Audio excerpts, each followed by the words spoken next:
Hello，各位好友，歡迎收睇水水 channel。咁今日係2025年嘅12月1號。自從雲福苑發生咗5級大火之後咧，呢個竹棚啦、圍網啦，同埋發泡膠板咧，都係被指為係導致呢場世紀大火嘅元兇啦。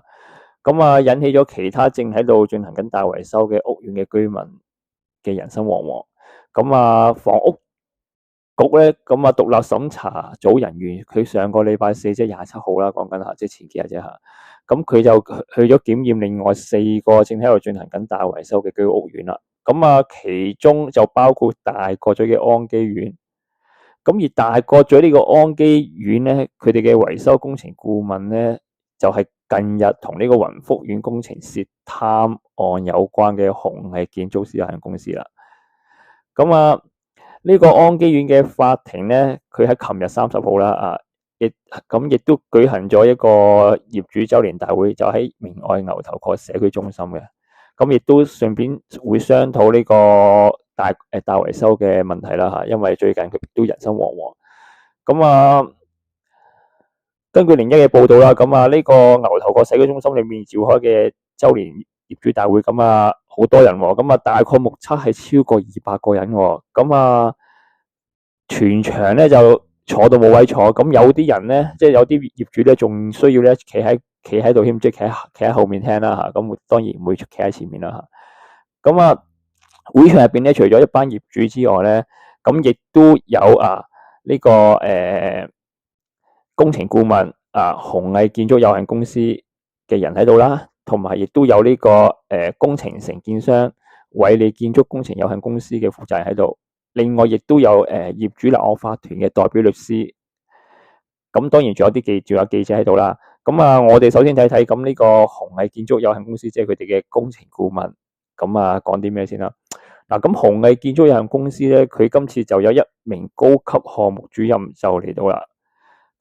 佢咧就澄清，佢話咧安基苑咧所有嘅文件咧，包括合約同埋標書，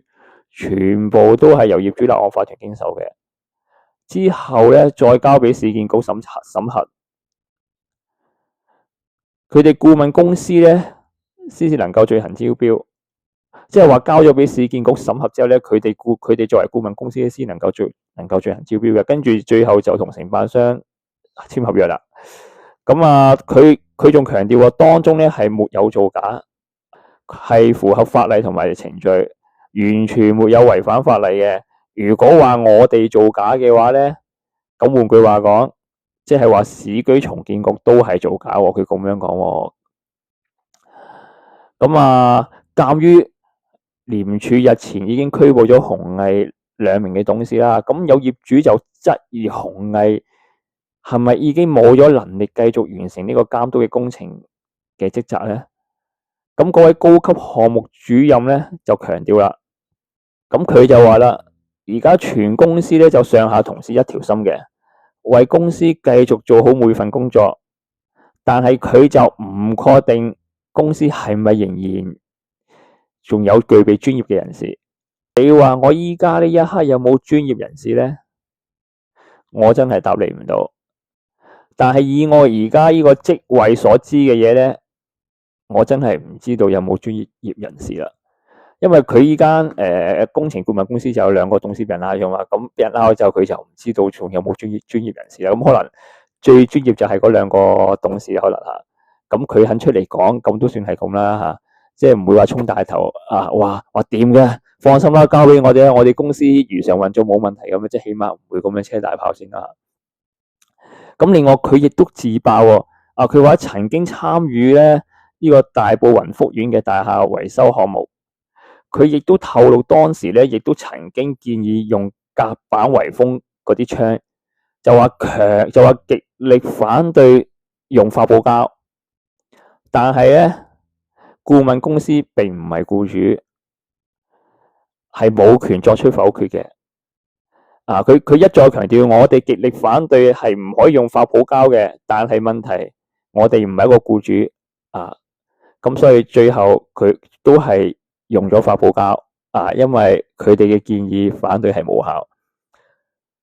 至於工程嘅承建商偉利建築工程有限公司嘅負責人，咁姓廖嘅，咁佢亦都到咗呢個業主大會啦嚇，咁佢就透露啦，佢話咧早於大廈工程初期咧，即係講緊安基苑嗰個工程啊，因為安基苑嗰個工程咧就出年就做完嘅啦，而家做緊係咁就喺呢間偉利建築工程有限公司承包嘅，個負責人廖生就話咧喺大廈工程嘅初期咧已經剪咗棚網交俾法團啦，直至到雲福苑發生火災之後咧，房屋署咧嘅獨立審查組咧，亦都分別喺上個禮拜4同埋上個禮拜6，即係27號同埋29號，都到場剪咗啲棚網，帶翻去實驗室化驗。咁另外咧，為咗咧釋除業主嘅憂慮咧，佢話禮拜1，即係其實等於今日噶啦嚇。佢話禮拜1號中午，佢會即場示範燒啲棚網，所以咧佢就強調而家係唔會拆棚網住嘅，因為咧佢話咧啲棚網係符合政府要求嘅英國標準，咁可能真係符合標準喎，因為上次雲福嗰單嘢係咪先？佢話啲棚網係符合大陸標準啊嘛，即係呢份大陸嘅檢測報告出嚟，咁今次安基苑呢間公司佢話喂，我哋啲棚網係符合呢個英國標準喎，咁可能真係可以阻延喎，可能真係。佢又繼續講，佢話咧除咗咧佢唔會拆啲棚網之餘咧，佢話咧佢淨係會拆一啲唔阻延嘅踢腳板但係咧地盤工人到外牆工作係需要踢腳板嘅，呢個係關乎安全嘅守則，所以咧因此原本定咗出年嘅2月完成嘅維修工程咧，或者會延誤。佢更加話拆除踢腳板係全港工程都要面對嘅問題，即係佢話咧，即係意思佢係話啲踢腳板咧，佢係有啲係唔阻延嘅，我唔知係有啲定係全部啦。總之佢係會拆咗佢咁所以工程就要延誤，兼且呢個踢腳板嘅問題咧，要拆咧就係全港工程都要面對嘅問題啦。由於工程顧問咧即係頭先所講啦，紅毅建築師有限公司入邊有2名嘅董事已經俾廉署拘捕咗啦。公司嘅未來咧能唔能夠咧繼續營運都係成問題啦。咁呢個廖先生咧即係呢個工程承辦商啦，偉利建築工程有限公司嘅負責人廖先生，佢就話啦，佢就建議啲業主話，你哋可以另外請個工程顧問公司嘅啫。如果你覺得佢已經係冇晒專業人士嘅話，你可以另外請個啫嚇。同埋佢話咧作為承建商偉利建築咧，將會繼續展開工程。如果法團要求終止工程嘅話咧，將會控告法團，兼且追討相關損失。即係佢意思就話，顧問公司你可以換咗佢啫，但係我哋工程就會繼續嘅嚇。